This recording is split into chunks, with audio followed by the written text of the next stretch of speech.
মই বৰ্তমান উপস্থিত আছো শিৱসাগৰ বিধানসভা সমষ্টিৰ অন্তৰ্গত চাৰিং দুৱাৰাপাৰত আৰু চাৰিং দুৱাৰাপাৰত প্ৰায় 10 গৰাকী ক্ষুদ্ৰ চাহ কৃষকৰ 50 বিঘাৰো অধিক চাহ খেতি এতিয়া ধ্বংসলৈ পৰিণত হৈছে। প্ৰতিজোপা চাহ গছত এতিয়া মৰি যোৱাৰ এক পৰিৱেশ মৰমি দুৱাৰ আছে। বাইদেউ মই আপোনাৰ ওচৰলৈ আহিছো।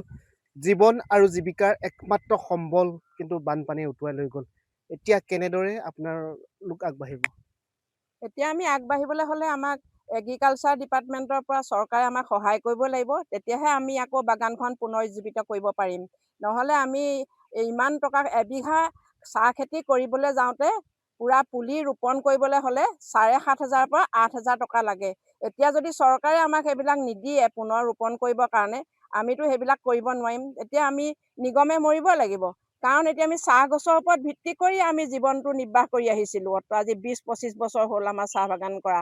যদি আমাক চৰকাৰে সহায় সহযোগিতা নবঢ়ায়, আমি আৰু বিপথে পৰিচালিত হ'বলৈ মানুহবিলাক এতিয়া মই বাৰু মাইকী মানুহ, যিবিলাক ডেকা ল'ৰাবিলাকে এতিয়া চাহ খেতি কৰি পেলাই জীৱিকা নিৰ্বাহ কৰি আছিলে, সেই ল'ৰাবিলাকে এতিয়া কি কৰিব? সেইবিলাক ল'ৰা ছোৱালীটো বিপথে পৰিচালিত হ'বলৈ বেছি দিন নালাগিব। যদি চৰকাৰে আমাক উপযুক্ত সহায় দি আৰ্থিকভাৱে সহায় নকৰে, তেতিয়া আমাৰ অৱস্থা অতি শোচনীয় হ'ব।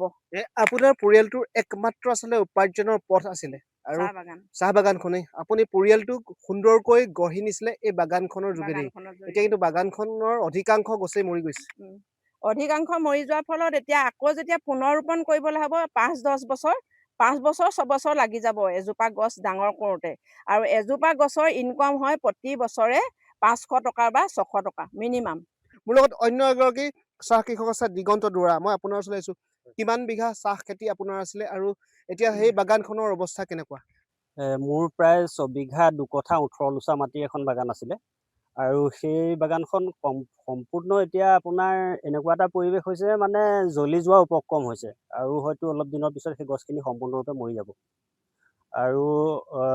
আৰু মোৰ জীৱিকাৰ একমাত্ৰ পথ আছিলে সেই বাগানখনে। কাৰণ মোৰ বেলেগ বিশেষ অন্য একো মোৰ ব্যৱসায়ো নাই বা চৰকাৰী চাকৰিও নাই। গতিকেলৈ বাগানখনক লৈ জীয়াই আছিলোঁ আৰু বাগানখনক লৈয়ে পৰিয়ালটো পোহপাল দি আছিলোঁ। গতিকেলৈ এতিয়া মোৰ বাগানখন যেতিয়া সম্পূৰ্ণ ডেমেজ হৈ গ'ল, সম্পূৰ্ণ মানে লোকচান হৈ গ'ল, গতিকেলৈ মই এতিয়া পৰিয়ালটো কেনেকৈ চলাম, কি কৰিম, তাক লৈ মই চিন্তা কৰিবলগীয়া বিষয় হৈছে। বিভাগীয় কৰ্তৃপক্ষই বা জিলা প্ৰশাসনেই হওক বা জনপ্ৰতিনিধিয়ে হওক আপোনালোকৰ খবৰ ল'বলৈ আহিছেনে? নাই, কোনো এতিয়ালৈকে অহা নাই। আমি গাঁওবুঢ়াক এই বিষয়ে কৈছিলোঁ, কিন্তু গাঁওবুঢ়াই কথাটোৰ ওপৰত বৰ বিশেষ গুৰুত্ব দিছে বুলি মই ভবা নাই। আৰু তেওঁ এতিয়ালৈকে এইখিনি আমাৰ যিখিনি লোকচান হৈছে, সেই লোকচানখিনি চাবলৈও বৰ্তমান এতিয়ালৈকে অহা নাই। মৰমৰ চাহ বাগানখনো বানে ধুই লৈ গ'ল আৰু যাৰ পৰিপ্ৰেক্ষিতত এতিয়া চাহ গছসমূহ এজোপা এজোপাকৈ মৰিবলৈ লৈছে। তেওঁলোকৰ জীৱন আৰু জীৱিকাৰ সম্বলো এতিয়া শেষ হোৱাৰ পথত।